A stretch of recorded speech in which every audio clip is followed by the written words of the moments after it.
یزید نے جب حضرت عائشہ رضی اللہ تعالیٰ عنہ کو نکاح کا پیغام بھیجا تو پھر کیا ہوا؟ یزید کی گندی حرکتوں میں سے ایک یہ بھی ہے کہ اس نے حضرت عائشہ رضی اللہ تعالیٰ عنہ کو نکاح کا پیغام بھجوایا تو اس پر بڑے بڑے صحابہ کرام علیہم رضوان غصے میں آ گئے اور پھر یزید کو بسم اللہ الرحمن الرحیم السلام علیکم محترم ناظرین، تمام تعریفیں اللہ تبارک و تعالیٰ کے لیے جو بڑا مہربان نہایت رحم کرنے والا ہے۔ کروڑہ درود آقائے دو جہاں نبی مہربان محمد مصطفیٰ صلی اللہ علیہ وسلم پر، آپ کی آل و اولاد پر، آپ کے تمام اصحاب پر اللہ تعالیٰ مغفرت فرمائے، آپ کی، میری اور ساری امت کے مسلمانوں کی، آمین۔ قتل حسین اصل میں مرگ یزید ہے۔ اسلام زندہ ہوتا ہے ہر کربلا کے بعد۔ کربلا کا واقعہ گزر جانے کے بعد جب یزید کو ہر طرف سے لعن طعن ہوئی اور ہر کوئی مظلوم حضرت امام حسین رضی اللہ تعالیٰ عنہ کے بے گناہ قتل پر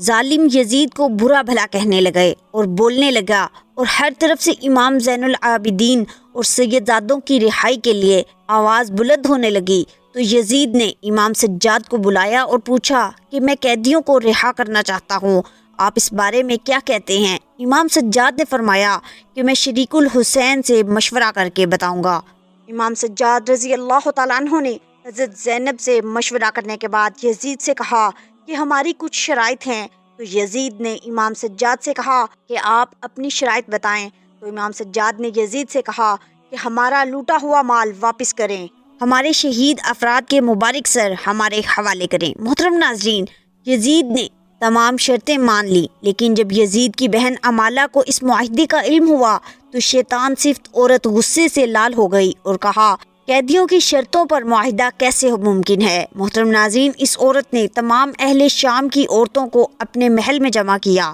اور حضرت زینب اور تمام سیدزادیوں کو بھی اپنے محل میں بلوایا۔ یزید کی بہن امالہ نے کھڑے ہو کر تمام شام کی عورتوں کے سامنے تکبرانہ انداز میں حضرت زینب کو مخاطب کر کے کہا کہ اس محل کی دیواریں آسمان تک پہنچی ہوئی ہیں اور اس کا مالک عزت مآب الیزید ہے، جس کی حکومت مشرق سے مغرب تک پھیلی ہوئی ہے، اس کے خزانے ہیرے، چاندی اور جواہرات سے بھرے ہیں، جس پر اللہ بھی راضی ہے، تبھی تو تم پر یزید کو فتح ملی۔ اس کے بعد شام کی عورتوں کی طرف دیکھ کر اس نے حضرت زینب رضی اللہ تعالیٰ عنہ سے کہا کہ تم بتاؤ تم کون ہو؟ اس پر حضرت زینب رضی اللہ تعالیٰ عنہ نے جلال بھرے لہجے میں کہا کہ میں نے تیری بات سن لی، مگر تو نے ابھی تک میرا مکمل تعارف نہیں پایا، لیکن تمہارا تعارف یہی ہے کہ تم حسین کے قاتل یزید کی بہن ہو۔ میرے بھائی نے نبی کریم صلی اللہ علیہ وسلم کے خاندان کی عورتوں کو، تیرے بھائی نے ہی نبی کریم صلی اللہ علیہ وسلم کے خاندان کی عورتوں کو ناحق اسیر بنایا، اور تم بھی باعزت ہونے کا دعویٰ کرتی ہو۔ تم جس بھائی کی مشرق و مغرب تک حکومت پر اترا رہی ہو، سن لو میرے رب کی حکومت پورے کائنات پر ہے۔ تم نے سچائی تو سن لی، میرے جد امجد پوری کائنات کے مالک و خالق کے محبوب ترین نبی صلی اللہ علیہ وسلم ہیں۔ حضرت زینب رضی اللہ تعالیٰ عنہ نے اس ملعون عورت کو مزید کہا کہ تم جس دولت پر اترا رہی ہو، میرے خدا کے سامنے نبی کریم صلی اللہ علیہ وسلم کے گھرانے کے ایک فرد کے ایک سجدے کے برابر بھی نہیں، جو کہ خود دنیا کے تمام خزانوں کا مالک ہے، اور یہ محل جس پر تم کو فخر ہے، رب کائنات جلد ہی اس کو مٹی کا ڈھیر بنا دے گا۔ اور اس کے بعد حضرت زینب رضی اللہ تعالیٰ عنہ نے آسمان کی طرف ہاتھ اٹھا کر اللہ تبارک و تعالیٰ سے دعا کی کہ اے رب کائنات، ہم تجھ سے راضی ہیں، تو بھی ہم سے راضی ہو جا۔ اور اس کے بعد محل میں موجود تمام شامی عورتوں نے حضرت زینب رضی اللہ تعالیٰ عنہ کے حق میں آواز بلند کی، اور حضرت زینب رضی اللہ تعالیٰ عنہ نے یزید کی بہن کو کہا کہ اب بتا، ہم قیدی ہو کر بھی جیت گئے اور تم جیت کر بھی ہار گئے۔ اس کے بعد اہل بیت کی تمام لوگ شان و شوکت سے محل سے روانہ ہوئے۔ دوسری روایت میں ہے کہ یزید نے اپنی اسی بہن جس کا نام امالہ تھا، اس سے شادی کرنے کے لیے اسلام کے اصولوں میں تبدیلی کرنے کی کوشش کی، جس کی مخالفت پر اس نے حضرت امام حسین رضی اللہ تعالیٰ عنہ کے قتل کو جائز قرار دینے کے لیے 70 علماء دین سے فتویٰ لے کر حضرت امام حسین کو کربلا میں بلا کر کربلا میں شہید کروایا۔ محترم ناظرین، یہ قصہ تاریخ کا ایک باب ہے، اس قصے میں کتنی صداقت ہے اللہ ہی بہتر جانتا ہے۔ آئیے اب مسند روایات سے یہ جاننے کی کوشش کرتے ہیں کہ حضرت امام حسین رضی اللہ تعالیٰ عنہ نے یزید کی بیعت کیوں نہیں کی تھی۔ حضرت امام حسین رضی اللہ تعالیٰ عنہ نے ثابت قدمی کی مثال دکھائی، آپ کو ڈرایا دھمکایا گیا، آپ اور آپ کے ساتھیوں کو کئی دنوں تک بھوکا پیاسا رکھا گیا، حتیٰ کہ آپ رضی اللہ تعالیٰ عنہ اور آپ کے تقریباً تمام تر خاندان اور ساتھیوں کو بے دردی سے شہید کیا گیا، مگر آپ رضی اللہ تعالیٰ عنہ نے باطل کے ساتھ کسی مداہنت سے کام نہیں لیا اور نہ یزید کی بیعت کے لیے راضی ہوئے۔ سوال یہ ہے کہ یہ سب مشکلات، تکالیف اور قربانی انہوں نے کس مقصد کے لیے دی؟ کیا آپ تھوڑی مداہنت اور نرمی اور سمجھوتا کر لیتے تو اچھا نہ ہوتا؟ یہ خیال عموماً لوگوں کے ذہنوں میں پیدا ہوتا ہے۔ آئیے اس پر بات کرتے ہیں۔ کچھ لوگوں کا خیال ہے کہ حضرت امام حسین رضی اللہ تعالیٰ عنہ اپنی خلافت قائم کرنا چاہتے تھے، اسی لیے یزیدی فوج سے جا ٹکرائے۔ یہ درست نہیں ہے کہ انہیں کوفہ اور دیگر علاقوں سے بلاوے آئے تھے کہ آپ آئیں تاکہ آپ کو خلیفہ منتخب کیا جا سکے۔ انہیں وسیع عوامی حمایت کا وعدہ کیا گیا۔ بزرگوں نے آپ کو سمجھایا بھی کہ یہ دھوکہ لگتا ہے، مگر آپ رضی اللہ تعالیٰ عنہ نے جانے کا قصد کر لیا تو خاندان کے اکثر مرد و خواتین بچوں سمیت آپ کے ساتھ عازم سفر ہو گئے۔ تاہم حکومت سے لڑنا آپ کے پیش نظر ہوتا تو آپ مناسب جنگی تیاری کر کے جاتے اور عورتوں اور بچوں کو ساتھ نہ لے جاتے۔ جلدی سے وہاں پہنچنے پر جب حضرت امام حسین رضی اللہ تعالیٰ عنہ کو پتہ چلا کہ حکومت کے ظلم و ستم کے خوف یا لالچ دیے جانے کے باعث لوگ آپ رضی اللہ تعالیٰ عنہ کا ساتھ دینے سے پہلو تہی کر رہے ہیں، تو آپ نے واپسی کا ارادہ کیا۔ تاہم آپ کے واپس آنے کی اجازت کو اس بات سے مشروط کیا گیا کہ آپ یزید کی بیعت کر لیں، مگر آپ ایسا کرنے کے متحمل نہ تھے۔ آپ نے مذاکرات کرنے والوں کو یقین دلانے کی کوشش کی کہ میرا حکومت سے لڑنے یا حکومت حاصل کرنے یا آئندہ بغاوت کرنے کا کوئی ارادہ نہیں، مگر وہ نہ مانے۔ کہا جاتا ہے یزید کا خود حضرت امام حسین رضی اللہ تعالیٰ عنہ اور ان کے ساتھیوں کو قتل کرنے کا ارادہ نہیں تھا، مگر ان کے سپہ سالار خود کو شاہ سے زیادہ شاہ کے وفادار ثابت کرنے کی کوشش کر رہے تھے، اس لیے انہوں نے صلح کی کوششیں ناکام بنائیں اور بالآخر امام حسین رضی اللہ تعالیٰ عنہ کا سر مبارک تن سے جدا اور ان کے ساتھیوں کو خون میں نہلا دیا۔ جب یزید کو امام حسین کا سر پیش کیا گیا تو کہا جاتا ہے اس نے آپ رضی اللہ تعالیٰ عنہ کے قتل پر دکھ کا اظہار کیا گیا، لیکن دوسری طرف یہ بھی حقیقت ہے کہ یزید نے امام اور ان کے ساتھیوں کے قتل عام میں ملوث اپنے کسی عامل کے خلاف کوئی کارروائی کی ہی نہیں، نہ انہیں کوئی سزا دی، بلکہ وہ اپنے عہدوں پر اسی طرح برقرار رہے اور ان کے متعمد رہے جس طرح قتل امام حسین رضی اللہ تعالیٰ عنہ سے پہلے تھے۔ دراصل اس وقت جو حکومت قائم تھی وہ لوگوں کی آزاد مرضی سے منتخب نہیں ہوئی تھی، بلکہ ایک موروثی بادشاہت تھی جو لوگوں کو اپنی بیعت پر مجبور کر رہی تھی۔ اسی طرح بالجبر حکومت قائم کرنے اور لوگوں کو بیعت و اطاعت پر مجبور کرنے کی اسلام اجازت نہیں دیتا، یہ امامت برحق نہیں تھی۔ لہٰذا حضرت امام حسین رضی اللہ تعالیٰ عنہ نے سوچا کہ اگر وہ حق پر استقامت اور ثابت قدمی دکھانے کی بجائے یزید کی بیعت کر لیتے اور مصلحت گوشی پر مداہنت سے کام لے لیتے ہیں تو اس بات کا خدشہ تھا کہ رسول کریم صلی اللہ علیہ وسلم کا مقدس نواسہ ہونے کی بنا پر اہل اسلام آپ کے طرز عمل کو امام باطل و فاسق کی زور و زبردستی والی بیعت کے لیے حجت سمجھ لیتے، اور یہ ایک بڑی نظیر بن جاتا۔ اگر آپ چاہتے تو مزاحمت سے کام لے لیتے اور ظاہری طور پر یزید کی نقلی بیعت کر لیتے۔ اس طرح آپ رضی اللہ تعالیٰ عنہ اور آپ کے ساتھیوں کی جانیں بچ جاتی، مگر آپ نے ایمانی غیرت کا مظاہرہ کرتے ہوئے رخصت کی بجائے عزیمت کا راستہ اختیار کرنے کا فیصلہ کیا۔ کیوں انہوں نے سکھا دیا موت یا کسی دوسرے نقصان کے خوف سے حق کو چھوڑ کر باطل کی حمایت کرنا مردوں کا شیوا نہیں ہے۔ لہٰذا حضرت امام حسین رضی اللہ تعالیٰ عنہ نے امام باطل کی بیعت کرنے سے انکار کر دیا اور اپنی کولی و عملی شہادت اور عظیم الشان قربانی کے ذریعے قیامت تک کے لیے لوگوں پر راہ عظیم کی مثال قائم کر دی۔ آپ نے سکھا دیا کہ اگر آئندہ حق و باطل کے درمیان اس طرح کا مارکا برپا ہو، حق و باطل میں ترجیح و انتخاب کا موقع آئے یا کوئی فاسق اور ظالم لوگوں پر بالجبر اپنی حکومت مسلط کرنے کی کوشش کرے تو آزادی قانون کی بالادستی، جمہوریت اور انسانی وقار کے علمبردار کسی مداہنت سے کام نہ لیں، جرأت دکھاتے ہوئے حق کے ساتھ سینہ تان کر کھڑے ہوں اور باطل کے ساتھ کسی بھی طرح کی حمایت اور تعاون سے قطعی انکار کر دیں۔ حقیقت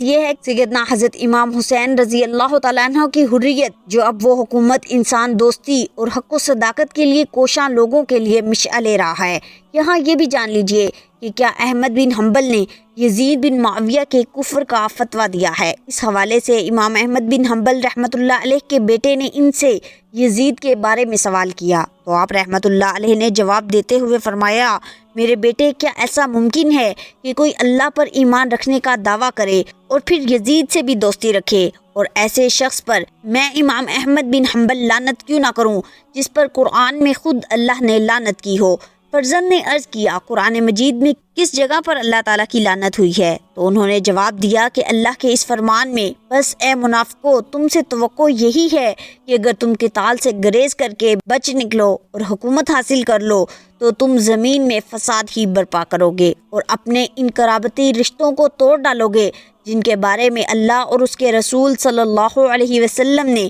مواصلت اور مودت کا حکم دیا ہے۔ یہی وہ لوگ ہیں جن پر اللہ نے لعنت کی ہے اور ان کے کانوں کو بہرا کر دیا ہے اور ان کی آنکھوں کو اندھا کر دیا ہے کہ قتل امام حسین سے بڑھ کر کوئی بھی فساد نہیں ہو سکتا تھا۔ یزید کی ابتدائی زندگی اور حالات و واقعات اور اس کی زندگی پر اگر نظر ڈالی جائے تو معلوم ہوتا ہے کہ یہ نوخیز اور الگ قسم کا نوجوان ہے۔ مسلمان گھرانے میں پیدا ہونے کے باوجود اسلام کی اصل روح سے روشناس نہ ہو سکا تھا۔ یہی وجہ ہے کہ وہ اسلام اور اسلامی تعلیمات سے یکسر غافل تھا اور دینداری سے ہٹ کر اگر انسانی اقدار و قوانین کی بات کی جائے تو اس نے ان کو بھی پامال کرنے کی کوئی کسر نہ چھوڑی تھی۔ یعنی وہ اعلانیہ اپنی ماں، بہن، بیٹیوں تک کو شہوت کا نشانہ بناتا اور ان کے ساتھ نکاح کو جائز قرار دیتا تھا۔ بیان کیا جاتا ہے کہ حضرت عبداللہ بن حنظلہ رضی اللہ تعالیٰ عنہ مدینے کے ان بزرگوں یعنی سرداروں میں سے تھے اور آپ اس وفد کا حصہ تھے جو اہل مدینہ کی طرف سے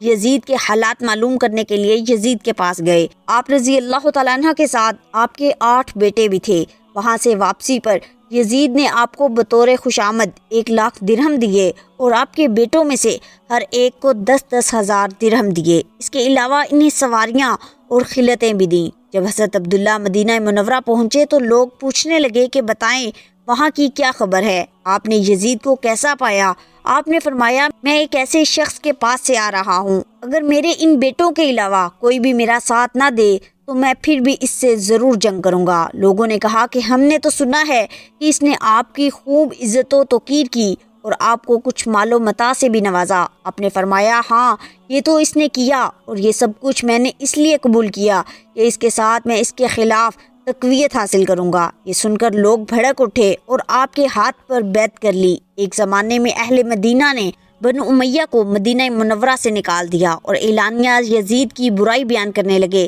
سامنے یزید کے خلاف حضرت عبداللہ بن حنظلہ کے ہاتھ پر بیعت کر لی۔ سب نے یزید کے خلاف حضرت عبداللہ بن حنظلہ کے ہاتھ پر بیعت کر لی۔ حضرت عبداللہ نے فرمایا کہ اے قوم، خدا سے ڈرو۔ بس خدا کی قسم ہم نے اس وقت تک یزید کی بیعت نہیں توڑی یہاں تک کہ ہمیں خوف ہوا کہ ظلم اور زیادتی کے سبب کہیں ہم پر آسمان سے پتھر نہ برس پڑے۔ یعنی برائی بہت ہی عام اور بڑھ گئی، کیونکہ یزید ایک ایسا شخص تھا جو ماؤں، بیٹیوں اور بہنوں کے ساتھ نکاح جائز کر دیتا تھا اور شراب بھی پیتا تھا۔ علامہ ابن حجر مکی رحمۃ اللہ علیہ نے تو اس روایت میں یہ بھی اضافہ کیا ہے کہ یزید وہ ظالم شخص تھا جس نے رسول اللہ صلی اللہ علیہ وسلم کی اولاد کو شہید کیا۔ ناظرین، یہ ایک متفقہ روایت ہے جو تاریخ کی درجنوں کتب میں موجود ہے۔ اس کے مطابق حضرت عبداللہ بن حنظلہ رضی اللہ تعالیٰ عنہ نے یزید کے ذہنی افکار کو بڑی وضاحت سے بیان کیا۔ یعنی ہر عقل و شعور رکھنے والا آدمی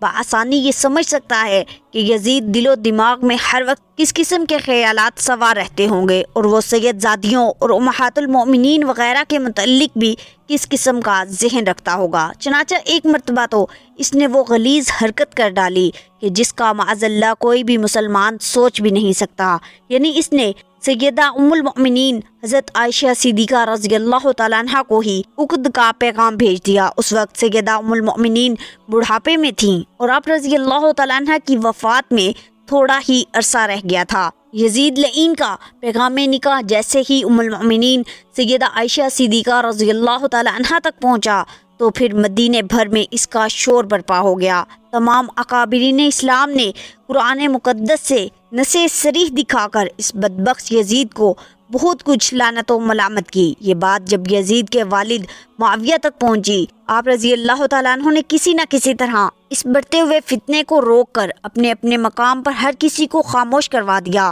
اور ہرا دیا، یعنی معاملے کو طول دیے بغیر ہی ہر کسی کو خاموش کروا دیا۔ اس واقعے کا ذکر شاہ عبدالحق محدث دہلوی رحمۃ اللہ علیہ نے اپنی مشہور زمانہ کتاب مدارج النبوہ میں اس مقام پر کیا ہے کہ یزید کے جوان مرنے کی وجہ لکھی ہے۔ آپ لکھتے ہیں، ایک تو یہی ہے کہ اس بدبخت نے ام المؤمنین سیدہ عائشہ صدیقہ رضی اللہ تعالیٰ عنہ سے نکاح کی کوشش کی، اور دوسرا یہ کہ اس نے حضرت امام حسین رضی اللہ تعالیٰ عنہ کا خون ناحق بہایا۔ ہم مزید دیکھتے ہیں کہ خداوند عالم امہات المؤمنین کو رسول کریم صلی اللہ علیہ وسلم کی تعظیم و تکریم کے لیے امت پر حرام گردانتا ہے، اس لیے یہ عورتیں جنت میں بھی پیغمبر خدا صلی اللہ علیہ وسلم کی زوجیت میں ہوں گی۔ چنانچہ ایک کتاب میں ہے، ایک دفعہ طلحہ بن عبداللہ نے کہا تھا، پیغمبر خدا صلی اللہ علیہ وسلم کی وفات کے بعد میں بھی حضرت عائشہ رضی اللہ تعالیٰ عنہ سے نکاح کروں گا۔ چنانچہ طلحہ کے اس ارادے پر اللہ تعالیٰ نے قرآن مقدسہ کی